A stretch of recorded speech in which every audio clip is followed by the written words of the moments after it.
বছর যেতে না যেতেই আবারও এত বড় ধাক্কা। জানো তো, এই 1-1.5 বছরের মধ্যেই না আমাদের অনেকগুলো কাছের মানুষ আমাদেরকে ছেড়ে চলে গেছে। প্রায় 4-5 জন তো হবেই, তার চেয়ে বেশি হবে, তবু কম হবে না। তাই মাঝে মাঝে ভয় লাগে যে এই আছি, হয়তো কাল থাকবো না।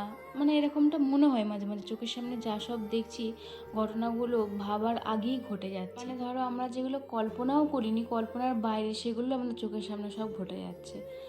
তো এরকম করে করে আমাদের একটা গোটা জেনারেশন প্রায় শেষ হতে চললো। মানে প্রায় কেন বলছি, প্রায় শেষ হয়েই গেছে। তো সেইগুলোই আজকে তোমার সাথে শেয়ার করব। তো চলো তার আগে ব্লগটা শুরু করি। Hello guys, welcome back to my channel. কেমন আছো তোমরা সবাই? আশা করছি ভীষণ ভালো আছো। ভগবানের কাছে প্রার্থনা করি তোমরা সবসময় খুব ভালো থেকো। তো চলে এসেছি আজকে আরও একটা নতুন ব্লগ নিয়ে। তো চলো আজকে ব্লগটা এখান থেকে শুরু করি। তখন ঘড়িতে বাজে প্রায় সকাল 9টা 9:30 এরকম। তো আমি ঘুম থেকে উঠে পড়েছি, আর ঘুম থেকে উঠে এসেই আমি কিন্তু মায়ের কাছে চলে এসেছিলাম। মা এদিকে রান্না করছিল, আজকে চচ্চড়ি হচ্ছিল। কারণ মাকে অনেকদিন থেকে বলছিলাম যে মা একটু চচ্চড়ি করো, চচ্চড়ি করো। কারণ একভাবে একঘেয়েমি আর পোস্ত বা পনির খেতে ভালো লাগছে না। কারণ আমাদের তো তোমরা সবাই জানো যে জেঠু মারা গেছে, সেই জন্য 10 দিনে পালা হবে। তো 10 দিন ধরে এরকম আমাদের নিরামিষ খেতেই হয়। আগে তো সব 1 মাস 15 দিন করেছিল। আমার দাদুর সময় যখন দাদু মারা গেছে তখন 1 মাস আমরা পালা করে মানে পালন করেছিলাম আর কি। তো সেই সব এখন উঠে গেছে, এখন 10 দিনেতেই কাজঘর হয়। তো 10 দিন ধরে এরকম নিরামিষটা খেতে হয়, তেল হলুদ ছাড়া, মানে সর্ষের তেল আর হলুদ ছাড়া খেতে হয় আর কি। তো এখানে আমার ফোনেতে এটা হলুদ হলুদ লাগছে, বাট না, সাদাই হয়েছিল আর সাদা তেল দিয়েই করা হয়েছিল। তারপরে ঘি দিয়ে রান্না করা হয়। আমরা ঘি দিয়ে খুব একটা রান্না করি না, আমরা ঘি দিয়ে আলু ভাতাটা মাখি, যেটা আমার ভীষণ ভালো লাগে খেতে। তো যাই হোক, তারপরে তো দাদাকে দিয়েছিল মা ওই ঝিঙে টিঙে পটল পটল কিনতে, কারণ মা পটল ভাজা খেতে খুব ভালোবাসে। তারপর আমি এখন ঝিঙে ভাতে ভেন্ডি ভাতে খেতে খুবই ভালোবাসছি। মানে আগে এসব খেতাম না, কিন্তু এখন খেয়ে খেয়ে এত মানে ভালো লেগে গেছে, কি বলবো। আমার ওসব তরকারি ফরকারি আর অতটা ভালো লাগে না জানো তো। এই ভাতে ভাতে এগুলো খেতে ভীষণই এখন ভালো লাগছে, আর কিছুই চাই না এগুলো হয়ে গেলে। কিন্তু ভাইয়ের তো হবে না, আমার আর মায়ের হয়ে গেলেও ভাইয়ের হবে না, সেজন্য ভাইয়ের জন্য আবার তরকারিও করতে হয়। তাই দেখতেই পেলে মায়ের কিন্তু এদিকে মোটামুটি রান্না কমপ্লিট হয়ে গেছে। পটল ভাজা মা খেতে ভালোবাসে বললাম, তাই পটল ভেজেছে, ঝিঙে ভেজেছে, আর এদিকে চচ্চড়িটাও হয়ে গেছে। আর হচ্ছে বোধহয় আলু পোস্ত এরকম কিছু একটা হবে, জানি না যদিও। তবে তোমাদের যাই হোক না কেন, পরে তোমার সাথে শেয়ার করে দেবো। আর এদিকে আমি চলে এসেছিলাম ছাতু করতে, কারণ আমি তো জানো সকালবেলা থাইরয়েডের ওষুধ খাই, আর ওষুধ খাওয়ার ওই 1 ঘন্টা 1/2 ঘন্টা পরেই কিন্তু কিছু খেতে হয়। আমিও এরকম 1 ঘন্টা 1 ঘন্টা পরেই খাই, সেজন্য ছাতুটা গুলে খেয়ে নিলাম। আমি মুড়ি টুড়ি খেতে খুব একটা ভালোবাসি না, তোমার সবাই জানো, মানে সকালের দিকে আর কি। তো মা বারবার ধরে বলছিল যে মুড়ি খা মুড়ি খা, আর আমার হঠাৎ করে শরীরটাও ভীষণ খারাপ করছিল, মাথা ঘুরছিল, বমিও হয়েছিল আগের দিনকে প্রচুর। মানে কি বলবো, হঠাৎ করে কী যে হয়ে যায় মাঝে মাঝে কে জানে, প্রচুর গ্যাস ট্যাস হয়ে গেছিলো হয়তো। তো যাই হোক, তো মা বলছিল মুড়ি খেতে, আমি বললাম যে মুড়ি ফুড়ি খেতে ভালো লাগছে না, কিছু খাবো না, ছাতুটাই গুলে খেয়ে না। আর মাকেও 1 গ্লাস দিলাম। আর মা ওইদিকে গ্যাসেতে কিন্তু আলু পোস্তও চাপিয়ে দিয়েছে, দেখতেই পেলে। আর মা বললো যে যা ওই ঘরের সব বিছানার চাদর বালিশের ওয়ার সব খুলে দিয়ে যা, কারণ আর তো সময় পাবো না, কাজঘর তো চলেই আসলো। সেই কারণেতে মা বলছে সব কাচাকুচিগুলো নাকি করতে হয় এই সময়টাতে, কাজঘরের আগেতে। তো সেই কারণে অসুখ গায়ে নাকি বলে না, সেইগুলো জন্য সব কিছু সব কাচাকুচি করতে হয়, জামা কাপড় যা ঝাঁকে। তো সেই জন্য আমি বালিশের ওয়ার আর বিছানা চাদর সব কিছু খুলে দিলাম। আর জানো তো, এই বালিশের ওয়ারগুলো যেগুলো সব দেখছো, এগুলো সব না বড়দিদির মাসি শাশুড়ি মা সব করে দিয়েছিল, আর ওগুলো আমরা সব পরিয়ে রেখেছিলাম। বেশ সুন্দর করেছিল, কিন্তু খুবই ভালো। ক্যামেরাতে তো খুব একটা বুঝতে পারা যাচ্ছে না, বাট খুব সুন্দর। তো এগুলো সব কাচাকুচি হবে। আর এখানে লাইটটা এত পরিমাণে ডিস্টার্ব করছে, শুধু একবার করে নাম মানে জ্বলছে নিভছে, জ্বলছে নিভছে, সেজন্য ডিস্টার্ব করছে। তো যাই হোক, যেটা বলছিলাম, আজকে আমাদের রান্না বান্না করা চলবে না, মানে ভাত চাপানো চলবে না, রান্না বান্না করা চলবে। ওই যে বলে না সেই জল ধরা নাকি বলে, আজকে সেটা ধরবে আর কি, গাছে জল দেওয়া যেটাকে বলে। তারপরে ছেলেরা যে বাবার কাজ করে না, পিণ্ডি দেওয়া, এই জিনিসগুলো আজকে হবে। তো যতক্ষণ না ওই কাজটা হচ্ছে ততক্ষণ কিন্তু আজকে ভাত চাপানো যাবে না। আর এদিকে দেখো, কথা বলতে বলতে কিন্তু মায়ের বিছানার চাদরও নতুন করে পাতা হয়ে গেল। এরপরে আমি ওয়াশিং মেশিনে কাচতে দিয়ে দেবো। আর 1 ঘন্টা টাইম লাগবে, 40 মিনিটের মতন 45 মিনিটের মতন টাইম লাগবে, তারপর কিন্তু হয়ে যাবে। আর যা এখন রোদ, এই এমনিও ওয়াশিং মেশিন থেকে পুরো শুকনো হয়েই বেরিয়ে আসে, একবার রোদে মিললেই মানে ঠিকঠাক মানে শুকিয়ে যাবে। তো তো তা করতে করতে এদিকে আমি কিন্তু স্নান টান করে নিয়েছি।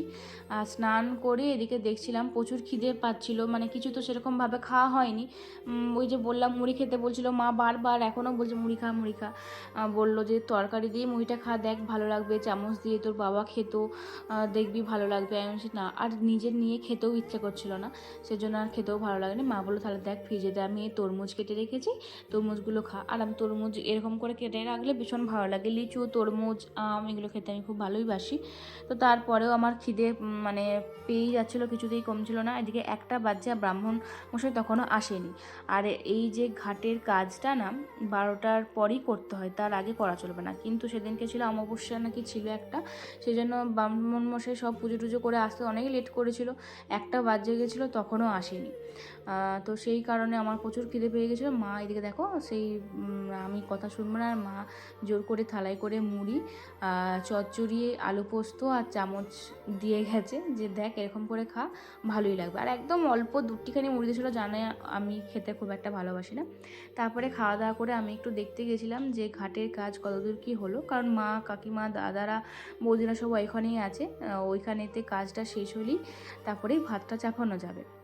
সেই কারণে আমি একবার দেখতে গেছিলাম। তারপরে মা বললো যা তাহলে হয়েই গেছে, তুই ভাতটা চাপিয়ে দে, আমি সব কিছু রেডি করেই এসেছি। দেখো 1:30 বাজছে, মোটামুটি এখন কাজটা ওদের শেষ হয়ে গেছে, এরপরে নাকি ভাত চাপানো চলবে। তারপরে তো ওদিকে কাজ টাজ আছে আরও, কিন্তু আমাদের ভাত চাপানো চলবে। তো আমি এখানে এসে গ্যাস ট্যাস জ্বালিয়ে দিয়েছি, আর এখন জলটা গরম হচ্ছে, গরম হয়ে যাওয়ার পর আমি কিন্তু চালগুলো তুলে দেবো। মা ওদিকে আলু ঝিঙে সব দিয়ে দিয়েছে। তো এতক্ষণ ধরে 1 ঘন্টা তো প্রায় লাগবেই ভাত হতে, সেই কারণে কি করব 1 ঘন্টা ধরে বললাম যে মা চলো একবার লুডোই খেলি।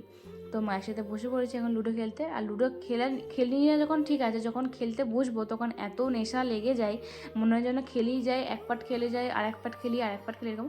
আর আমি এই পরকে পর 2-3 দিন খেলছি, আমি জিতেছি 3 দিনই।